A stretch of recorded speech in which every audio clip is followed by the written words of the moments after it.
Sejam todos bem-vindos ao canal Evangelhos Boas Novas de Deus.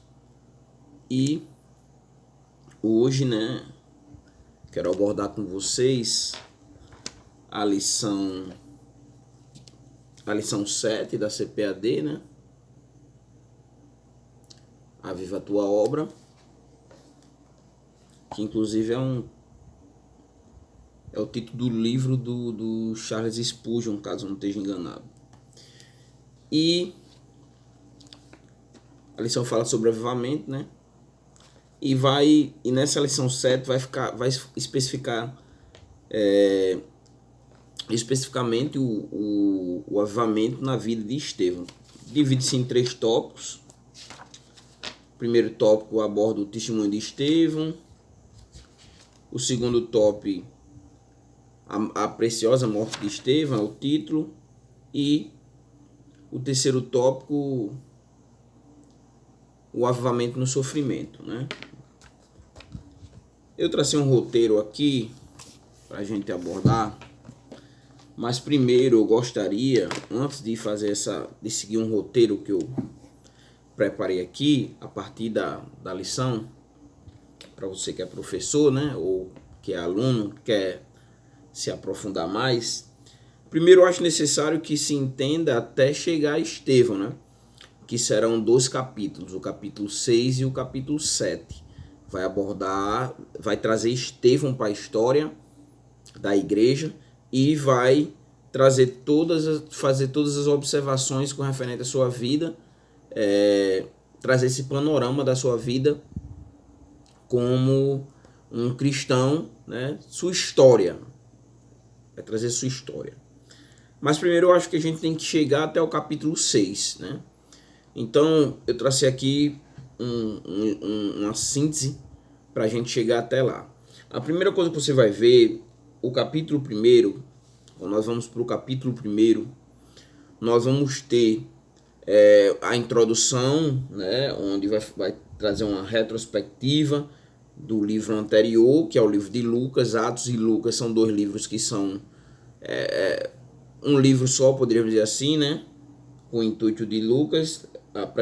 Em Lucas ele vai falar primeiro sobre tudo que Jesus começou a fazer e ensinar.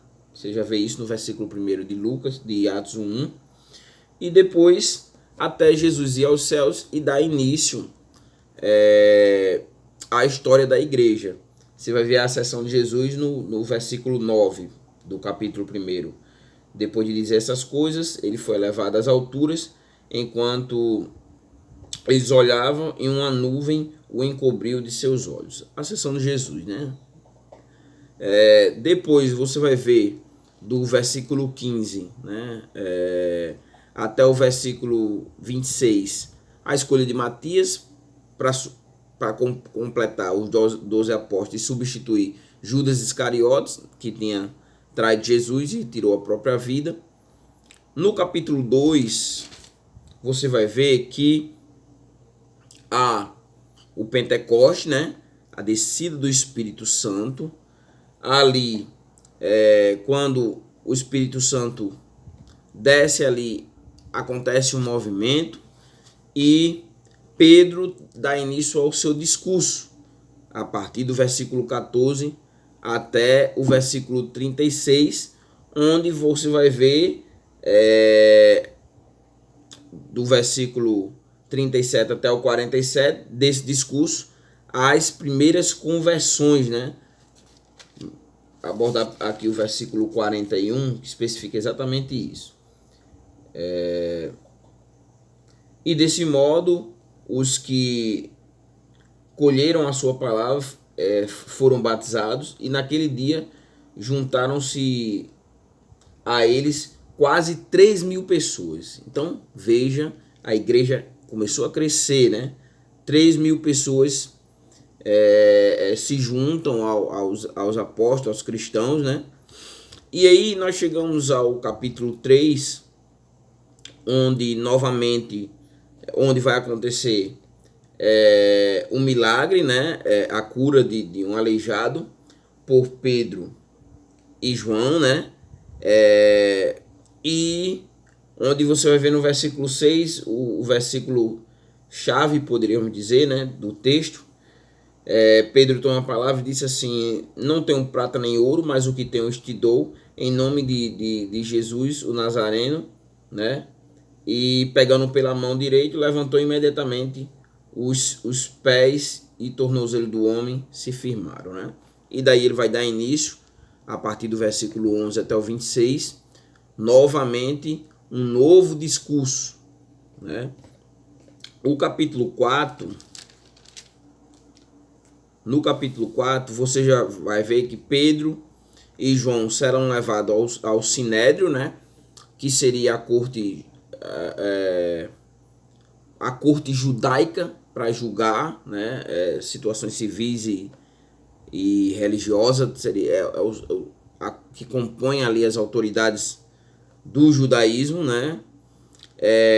E aí, ainda no capítulo 4, vai apresentar o versículo. No capítulo 4, vale destacar o versículo 19, que é quando Pedro vai trazer uma observação que serve para nós também, hoje, né? Diz assim: mas Pedro e João lhe disseram: julgai se é justo diante de Deus, dá ouvidos a vós e não a Deus, pois não podemos deixar de falar das coisas que vimos e ouvimos, né? Quando são indagados a pararem de pregar, essa é a resposta, né?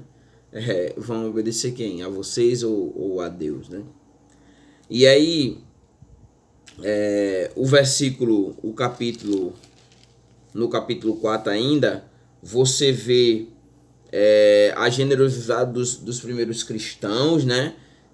Vale destacar aqui o versículo 34, que diz assim: pois não existia nenhum necessitado entre eles, porque todos os que possuíam terras ou casas vendiam e traziam o valor do que vendiam e depositavam aos pés dos apóstolos. Então você vê que tudo era comum a todos, né? Não havia pobre entre os cristãos. No capítulo 5, nós vamos ter a situação da morte de Ananias e Safira, né? Por quererem enganar, né? A Deus ali, né? E o versículo 5 você vê Ananias, a morte de Ananias, e no versículo 10 a morte da mulher dele, né? Depois a gente vê o milagre na libertação dos apóstolos da prisão, versículos 17 a 26. Novamente o testemunho perante o Sinédrio, a corte judaica, versículo 27 ao 32 do capítulo 5. E vai terminar com o conselho de Gamaliel, diante ali da perseguição que os próprios judeus, estavam praticando ali sobre a igreja, né? E Gamaliel, quero até ler aqui o texto que Gamaliel traz, a observação, versículo 38 e 39 do capítulo 5, ele diz assim: afastai-vos desses homens, deixai-os livres, pois se este projeto ou esta obra for dos homens, vai se desfazer, mas se é de Deus, vocês não poderão derrotá-los, porque derrotá-los, para que não sejais combatendo contra Deus. Então, a sabedoria de Gamaliel, né? Com relação aos próprios judeus, né? Para que eles observassem que eles poderiam ali estar lutando com a forma como eles estavam fazendo ali, essa perseguição de quererem acabar por fim a fogo a combater a igreja e não estarem combatendo contra o próprio Deus. E aí nós chegamos ao capítulo 6, que é o texto que nos interessa, capítulo 6 e capítulo 7, para estudar a vida de Estevão. Então, primeiro, quem era Estevão, né? Era um irmão comum, como o outro, né?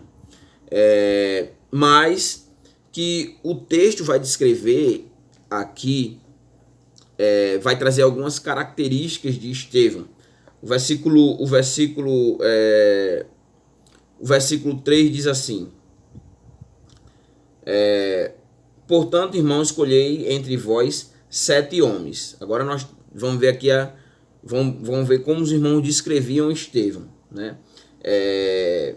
De boa reputação, cheio de sabedoria,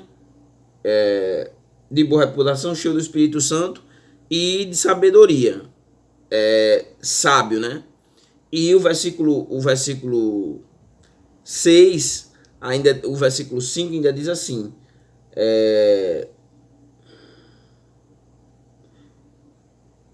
a proposta agradou a todos e elegeram Estevão, homem cheio de fé e do Espírito Santo. Então veja, aqui havia o critério para essa escolha. Já eu vou abordar o porquê dessa escolha. Mas eu estou querendo aqui que os irmãos entendam como o texto descreve, como Estevão descrevia esse Estevão, as suas qualificações, né? Boa reputação, cheio do Espírito Santo, cheio de sabedoria e cheio de fé. Estevão, ele foi consagrado, né? Outra observação a se fazer, ele foi consagrado ao diaconato, né? Juntamente com mais 6 irmãos. Você vê isso no versículo 6, né? Diz assim, que ele foi consagrado com mais 6 irmãos.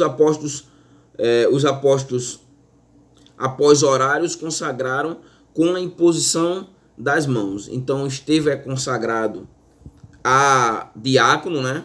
Ali pelos apóstolos, né? E mais 6 irmãos. Então ele era um diácono. E qual era o ministério? Por que Estevão foi consagrado a diácono? Para distribuição de alimento, né? Já aqui estava havendo um problema, você vê isso no versículo 1. A igreja crescia. Lembre que a igreja chegou a 3 mil, né? Você viu também que ainda no capítulo 5, como no capítulo 4, você vê que os irmãos ali vendiam suas posses para que os irmãos não faltasse suprimento para eles, né? E aqui no capítulo 6 você vai ver que aconteceu um problema, né? Havia ali reclamação dos judeus de cultura grega, os helenistas, né? Contra a viúva dos judeus, no caso, raiz, né? Ali, as judias, né? E o questionamento é que estava havendo uma má distribuição, estava sendo seletivo. As viúvas judias estavam sendo priorizadas e as gregas deixadas de lado, né? Não estava sendo justo, né? E aí daí a necessidade, daí o porquê da escolha de diáconos para fazer essa distribuição. Aqui eu quero trazer uma observação também, né? O autor não colocou na lição, mas eu acho pertinente fazer essa observação, que é com referência ao diaconato. Aqui você vê quais foram os critérios, né? Ele ter boa reputação, ser cheio do Espírito Santo, cheio de sabedoria e cheio de fé. Foram os critérios que levou à escolha de Estevão, né? E dos outros diáconos, né? Mas Paulo vai além desses critérios, e em 1 Timóteo, no capítulo 3, versículo 8 até o versículo 13, ele amplia essas qualificações. E aí, primeiro, vamos ver aqui como é que ele descreve o versículo 8, né? De como deveria ser, quais seriam as qualificações, né? Ele deveria ser a ampliação do apóstolo Paulo para o diaconato, para nós entendermos como que deve ser o diácono da igreja hoje, da igreja cristã hoje. Respeitáveis, né? De uma só palavra, quer dizer, ele não deve dizer uma coisa aqui e ali dizer outra, uma só palavra, né? Não dado a muito vinho, quer dizer, não dado a viver uma vida a embriaguez, digamos assim, né? Nem dominado pela ganância, então seus objetivos não devem ser a ganância, e ter uma postura, né? Uma postura cristã. Qual seria a postura? Permanecer no ministério da fé, ter uma consciência pura, né? Essa deve ser a postura dele, contínuo no serviço e uma boa consciência. O que ele deveria passar para se tornar um diácono? Primeiramente, versículo 10, ser experimentado, né? E aí, depois que ele fosse experimentado, aí sim deveria ser considerado, depois que passar por uma espécie de treinamento, né? irrepreensível, versículo 10, né? E aí, a partir daí, passar a exercer o diaconato. Então você vê que o apóstolo Paulo vai além das qualificações aqui que foram colocadas para que Estevão se tornasse diácono. Aí aqui também vale ressaltar, o texto aqui dá uma pausa, né, para um questionamento que acontece no versículo 11, do versículo 11 de 1 Timóteo capítulo 3, né, que é o diaconato feminino, que a questão é o diaconato feminino. O texto vai descrever a conduta das mulheres. Você vai ver que o texto diz assim: do mesmo modo, versículo 11, do mesmo modo, devem ser respeitáveis, né? E o texto está falando, está se dirigindo diretamente às mulheres, né? As mulheres. Então, veja.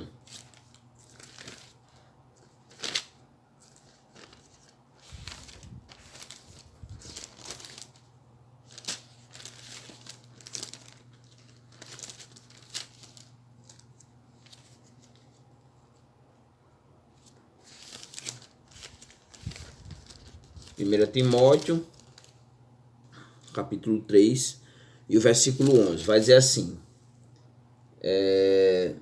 as mulheres, do mesmo modo, né? As mulheres devem ser respeitáveis, não caluniadoras, moderadas e fiéis em tudo. Por quê? Porque as mulheres podem exercer o diaconato, né? E aí a pergunta desse versículo é: essas mulheres, elas podem ser consideradas diaconisas? A Batista já utiliza já, né? E aí, qual vai ser a resposta? Uns dizem que não, um diz que o texto fala das mulheres dos diáconos, né?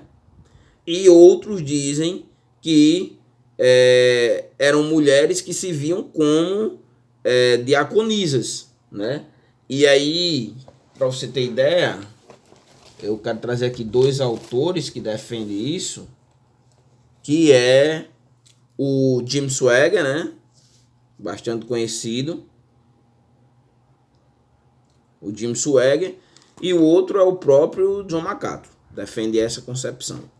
E aí o texto ainda vai continuar, voltar para o diácono, para finalizar, né? Vai agora abordar a conduta familiar que o diácono deve ter, né? Marido de uma só mulher, que governe bem tanto os filhos como a própria casa, né? E que adquire os bons os bons diáconos. O que ele ganha, os bons diáconos? O que adquire os bons diáconos? O que ele ganha exercendo o seu diaconato? O versículo 13 diz: lugar de honra, confiança na fé que há em Cristo Jesus. Então, uma função honrosa, né? E como também a confiança, né? Que há em Cristo Jesus, né? No seu ministério.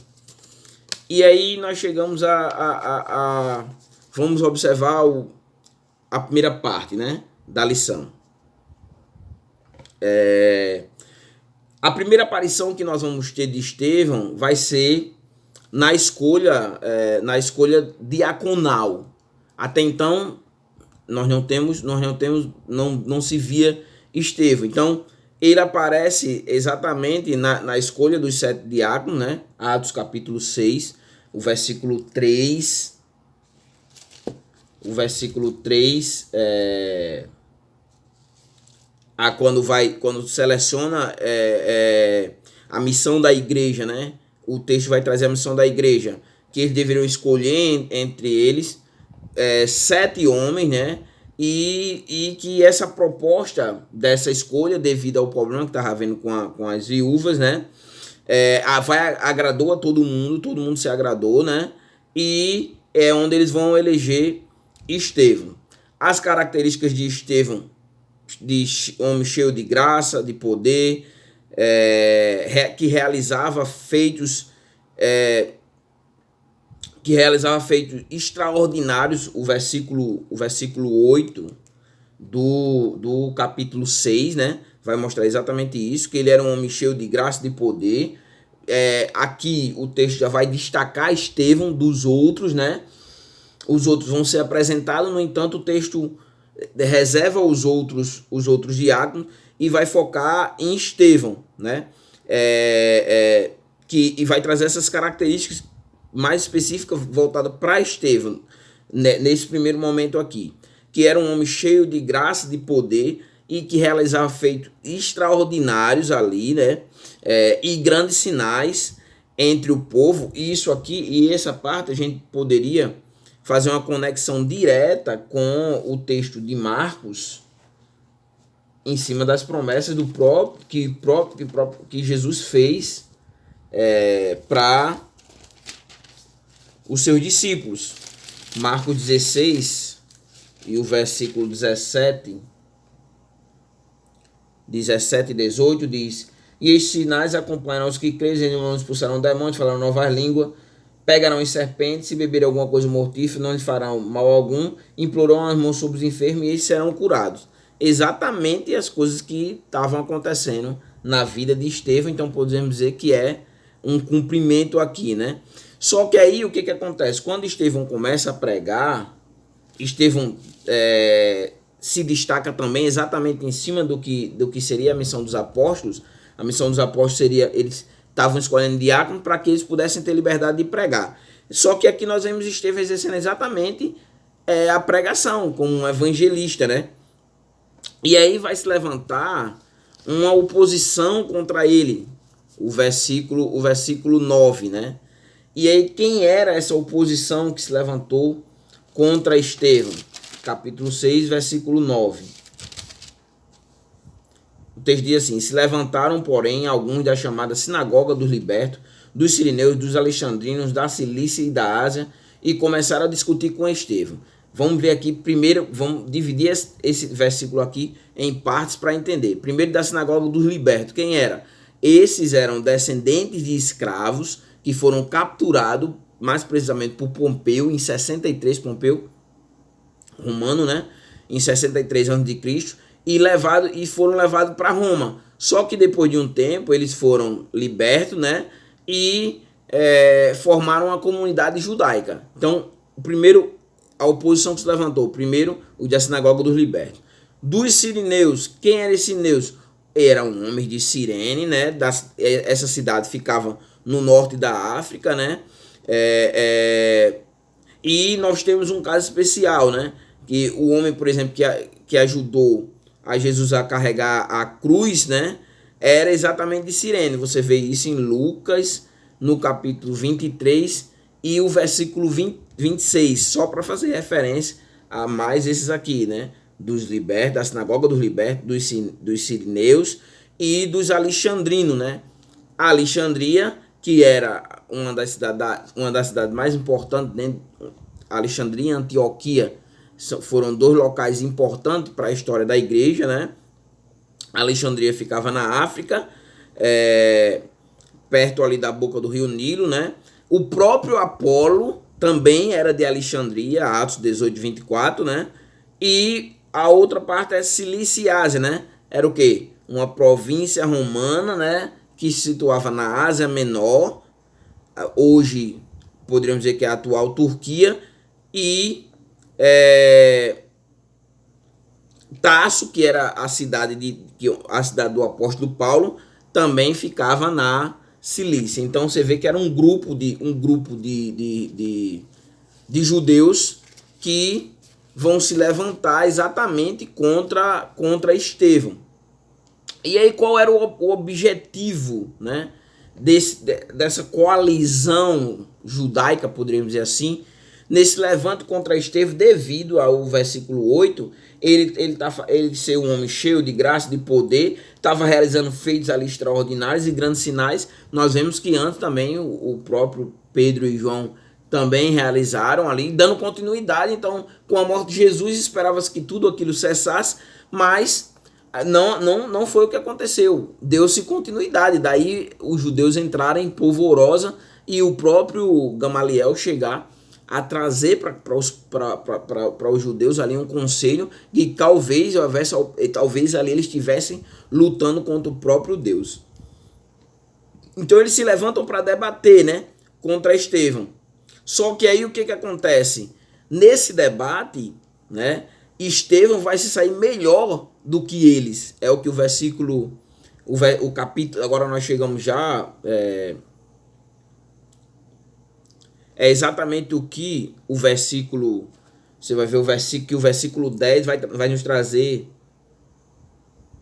essa informação de que Estevão se saiu melhor do que eles, né? O versículo 10 diz eles não podiam resistir à sabedoria de Estevão, né? Porque o Espírito Santo estava ali com ele na sua fala, né? O texto diz: ao Espírito com ele ao Espírito com que ele falava. Então, quer dizer, por que eles não conseguiram resistir, né? Porque Estevão estava sábio, era um homem sábio, né? Uma das características, inclusive, para ele ser escolhido como diácono. E ele era um homem que falava cheio do Espírito Santo de Deus. Ele trazia ali, e é uma das funções do Espírito Santo, que é nos lembrar aquilo, né, que nós tanto estudamos e aplicar o que Jesus ensinou à nossa vida e às outras vidas, né? Então, é exatamente isso que estava acontecendo ali, né? Só que aí eles não conseguem, porque a sabedoria de Estevão era muito sábia, eles não conseguiam resistir no debate, né? O debate ali, um debate teológico, né? E aí eles mudam de estratégia. O versículo 11 vai trazer que eles vão mudar, vão ter uma nova estratégia. Qual é a estratégia? Era praticar o suborno, ali subornar algumas testemunhas, né? E acusar Estevão de blasfêmia contra Moisés, versículo 11, e contra Deus, né? E aí, o que eles fazem? Nesse ali movimento, eles provocam ali entre o povo, eles tumultuam ali a situação, provocam tumulto, incitando ali o povo, né? Os líderes ali religiosos, né? Os escribas, doutores da lei, né? E acabaram ali promovendo esse tumulto, né? E aí vão levar Estevão até o Sinédrio, né? A corte ali judaica, para julgar a situação. E aí lá quando chega até o Sinédrio, eles vão apresentar as acusações, o versículo 13 e o versículo 14. O versículo 13 a partir da parte B. E é o que eles vão dizer, né? Qual é a acusação? Estevão, ele proferiu palavras contra o templo, né? Contra a própria lei, né? E qual era? Que Jesus destruiria o templo e mudaria os costumes de Moisés, né? Para o judaísmo, isso era algo absurdo, né? E aí é onde nós vemos também, diante de uma situação dessa, imagina aí, né? Jesus já havia sido morto, né? Os próprios apóstolos já tinham passado por situações ali de serem presos, de serem ameaçados, né? E aí o texto vai nos trazer, né, uma qualidade de Estevão diante da situação, como Estevão estava se ambientalizando diante da situação. O versículo 15, né? Ali eles olham, se voltam para Estevão diante de uma acusação que poderia levar à sua morte, que levou à sua morte, inclusive, né? E o que eles veem, né? Eles veem ali que o seu rosto era como de um anjo, né? Tava ali puro, né? E todos os que estavam sentados no sinédrio fixaram os olhos nele, viram que o seu rosto era como de um anjo, né? Puro, calmo, né? Uma postura serena, né? Irradiante, isso que eu estou trazendo no comentário do versículo, né?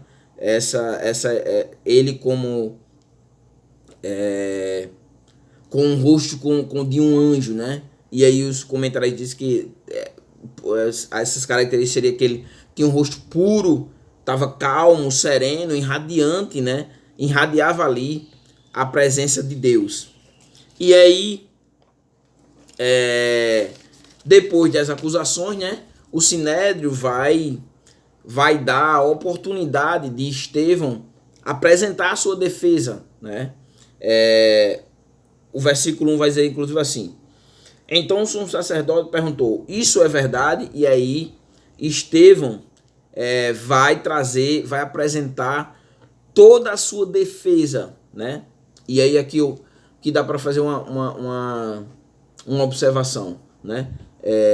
Que hoje, antigamente as pessoas não tinham a Bíblia, elas não tinham a Bíblia, né? Principalmente na época da Idade Média. Aos poucos a Bíblia foram tirando a Bíblia do acesso público, as pessoas perderam esse acesso às escrituras, né? E demorou ali até a Reforma Protestante ali para que houvesse uma mudança e a Bíblia fosse dada para que todo mundo tivesse acesso e pudesse fazer a sua própria leitura e interpretação da Escritura, porque antes era feito somente pelos clérigos da Igreja Católica. O que eu estou querendo dizer? O que a gente observa, né? Hoje as pessoas têm a Bíblia e as pessoas não leem a Bíblia, não estão prontos a defender a sua fé.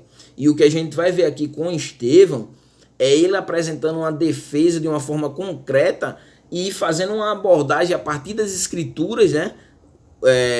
O Antigo Testamento, o Novo Testamento ainda estava sendo produzido, os Evangelhos, mas ele vai apresentar a partir do Antigo Testamento para mostrar para os judeus, né, que o que ele estava falando não era uma heresia, não estava indo nem contra a lei, nem contra o templo, nem contra Moisés. E aí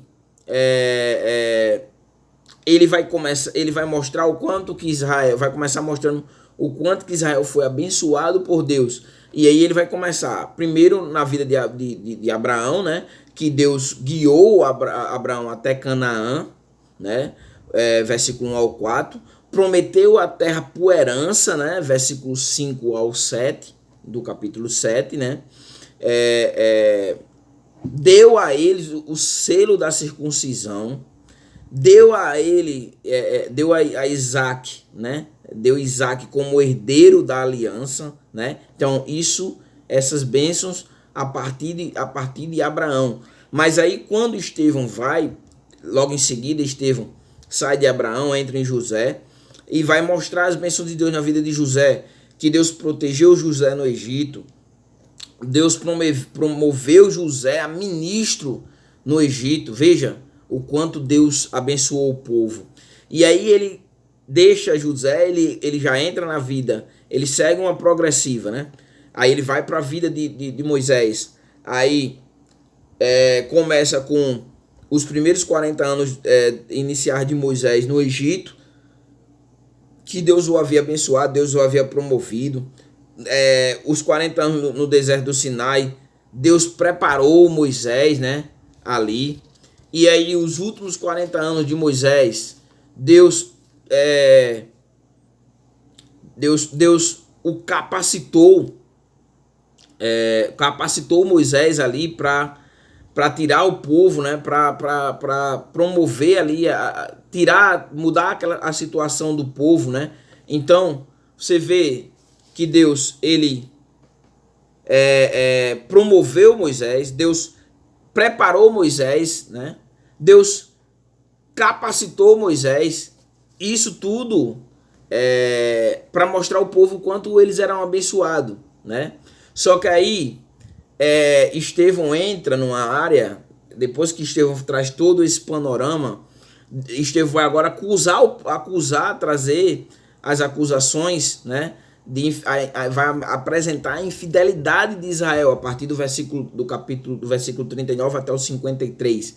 E aí a primeira é que o povo havia se rebelado na época, no período do tabernáculo, que Deus havia dado um tabernáculo para o povo, e o povo que era a morada de Deus, né, entre aspas, e eles se rebelaram nesse primeiro momento. Depois se rebelaram na época do templo que Deus deu, o primeiro templo, né? Isso a partir do versículo, já estou no versículo 43, parte B. até o 46, né? E 43 parte B, 46 até o 50. E aí depois mostrando que eles se rebelaram também, mesmo na época também do segundo templo, o povo também havia se rebelado contra Deus, versículo 51 até o 53, que agora Estevão traz para a contemporaneidade e vai acusar eles de forma direta aos seus acusadores, né? E aí nós vamos ver as acusações de Estevão ali contra a sua plateia imediata. Agora eu quero me voltar para vocês. E Estevão vai trazer ali as suas acusações contra ele, né? A primeira está no versículo 51. Vamos ler agora. Essas aqui eu quero explorar. 7:51. Estevão agora vai se voltar, né, para eles. E a primeira acusação é 7:51. Vocês são homens teimosos, incircuncisos de coração e ouvidos, né? Vocês são incircuncisos de coração, vocês têm a marca da circuncisão, vocês dizem, mas no entanto vocês são incircuncisos. O coração de vocês é incircunciso, né? E os ouvidos de vocês também são incircuncisos, né?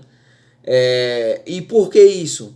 Ele vai dizer: vocês sempre resistiram ao Espírito Santo, como fizeram os vossos pais, assim também fazeis. Vocês fizeram. Então, o que Estevão está dizendo? Do mesmo jeito que naquele período ali do tabernáculo, o povo se rebelou contra Deus. Na época que Deus deu o templo, né? O templo de alvenaria, o povo também se rebelou contra Deus durante aquele período, o período dos reis, né? O povo se rebelou contra Deus. E agora ainda tem esse templo aí, mas vocês também se rebelam contra Deus, né? Porque vocês são incircuncisos de coração. Vocês são cegos, né, para a verdade. Vocês não querem ouvir a verdade. Vocês resistem ao próprio Espírito de Deus. Vocês resistem ao Espírito Santo de Deus, ao próprio Deus, né? E aí Estevão vai trazer a segunda acusação, né? Que tá no versículo 52. Ele vai apontar para o passado e vai dizer: olha, o pai de vocês, os vossos ancestrais, mataram os profetas, né? No entanto, né, vocês ainda foram pior. Vocês ainda fizeram coisa pior, né? Vocês traíram o Messias. Vocês mataram o próprio Messias, né? O próprio enviado, o próprio Filho de Deus, né? E aí Estevão ainda vai adiante e vai trazer uma outra acusação contra eles, né? Quer dizer, Estevão coloca eles: vocês resistem a Deus. Vocês resistem a Deus. Vocês têm um coração, vocês são incircuncisos de coração. Vocês não querem dar ouvido a Deus, né? E aí vocês mataram o próprio Messias, assim como o pai de vocês mataram os profetas. E aí a terceira acusação: vocês receberam a lei e não a guardaram. Porque eles estavam acusando Estevão de se levantar contra a própria lei. E Estevão vai atacar exatamente disso, que vocês é que se rebelaram contra a lei, quando vocês não guardaram a lei. E aí o que vai acontecer, né? Eles vão ficar irados com Estevão, né? Ficaram, que eles ali eram as autoridades, né? Eram os doutores da lei, né? E compunham ali os próprios juízes de causa, né? E aí Estevão vai e acusa todo mundo, bota todo mundo no mesmo balaio, sem deixar nem mesmo um para o defender, né? Bota todo mundo ali na mesma situação, na mesma condição, acusa todo mundo, bota a cara o dedo na cara, tudinho. Vocês tudinho são assim. Vocês tudinho são assim, né? E aí vai levantar a fúria, né, dos opositores, versículo 54, né? Eles se enfurecem ali, ficam enfurecidos a ponto dos dentes ali, de ranger os dentes contra Estevão. Ranger os dentes ali contra Estevão. Imagine como eles estavam com raiva ali, como o ódio ali tomava de conta daquele povo, porque não queriam dar ouvido ali à voz de Deus, porque não queriam ouvir a mensagem, o que Estevão estava trazendo ali para eles, né? Que eles precisavam ter uma conduta diferente da conduta que eles estavam tendo, que eles estavam vivendo. Eles precisavam se voltar, se arrepender do que fizeram os pais dele, mas não somente os pais dele, mas eles mesmos precisavam se arrepender, né? Mas aí eles não vão se arrepender. E aí o texto diz, no versículo 55 e 56, né? Que Estevão, ele vê a glória de Deus. O versículo 55 diz que ele era cheio do Espírito Santo, né? E ele vai fixar os olhos no céu, ali já a sua pré-morte, né? Estava se caminhando para a sua morte, e ele vê, contempla a glória de Deus diante de tudo aquilo, né? Ele contempla a glória de Deus, né? E ele vê a Cristo, o próprio Jesus, né? À direita de Deus. E aí Estevão, para você ver, né? Estevão, ele vai além de tudo isso, e ele vai expor a sua própria visão para tentar fazer com que aquelas pessoas conseguissem enxergar o que ele estava vendo, né? Ali diante da glória de Deus, e talvez mudar a opinião, talvez se arrependesse. Então o versículo 56 diz que ele diz assim: eu vejo o céu. Ele descreve a visão, né? Ele expõe ali a visão para o povo. Eu vejo o céu aberto, né? O Filho do Homem, né? Jesus está à direita de Deus, mas ao invés deles se converterem, deles mudarem ali de atitude, mudarem de postura, terem uma conduta diferente daquela conduta que eles estavam tendo, né? Ao contrário, veja qual foi a resposta que eles deram a essa visão que Estevão traz ali de Deus, do transcendente, da revelação que Deus tinha lhe dado ali. Veja qual é a atitude deles, versículo 57, eles começam a gritar, eles não queriam ouvir, eles fecharam o ouvido, veja, eles não querem ouvir a Deus, eles não querem, né? Eles botam a mão do ouvido ali e se lançam ali contra Estevão com fúria, né? Você vê que o versículo 58, a parte A, vai dizer que a violência que eles praticam contra Estevão ali, eles pegam Estevão, né? E eles empurram Estevão, e eles conduzem Estevão e levam até o local do apedrejamento, que o versículo 58 diz que foi que o local do apedrejamento ali, que eles iam apedrejar Estevão, era fora da cidade, né? E aí o texto traz a atitude, né, das testemunhas que estavam ali diante da situação, né? A primeira, as testemunhas, dentro daquelas testemunhas, o texto vai destacar alguém que será, para o cristianismo, um dos seus maiores doutrinadores, né? Que é o apóstolo Paulo, só que Saulo, né? E ali o texto diz que eles puseram suas roupas aos pés de Saulo, né? E o que acontece? Saulo, né? Depois se tornar Paulo, ele contempla ali o martírio de Estevão, né? Inclusive depois ele mesmo é um perseguidor ferrenho. No entanto, aqui só abordando um pouquinho isso, só essa parte, o apóstolo Paulo ali, Saulo, no capítulo 9, né? Nós estamos no capítulo 7, capítulo 8, vai enfatizar o evangelho vai até Samaria, né? Nós temos Filipe e o eunuco, e no capítulo 9, a convenção de Paulo, quando ele ia para Damasco, estava indo para Damasco, né? O versículo 9, do 3 ao 5. No versículo 3 ele vai ver uma luz, né? E o próprio Jesus, no versículo 5, se apresenta para ele. Ele depois vai se tornar o apóstolo Paulo, né?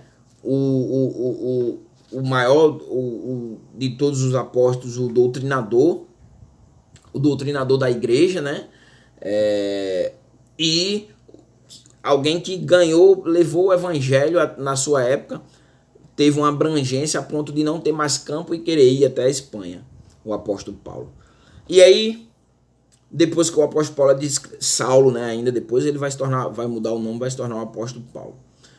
E aí nós vamos para os últimos versículos, versículo 59 e o versículo 60, né? No capítulo, no versículo 59 até o 60, nós vamos ver a morte de Estevão. O texto diz que apedrejaram ele, né? E aqui merece também destaque duas coisas durante o apedrejamento de Estevão. Ele foi morto a pedradas, né?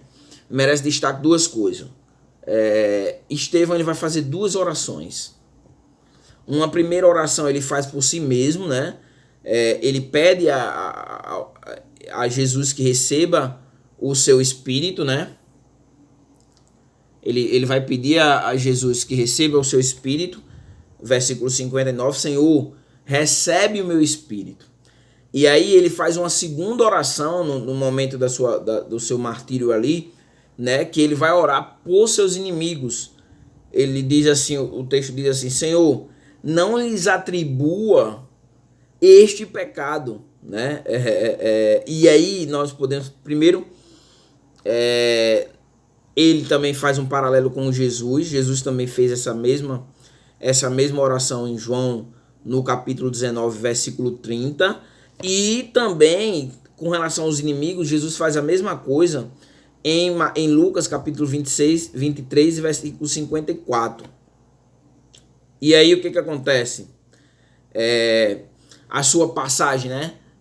Nós vamos ver a passagem de Estevão do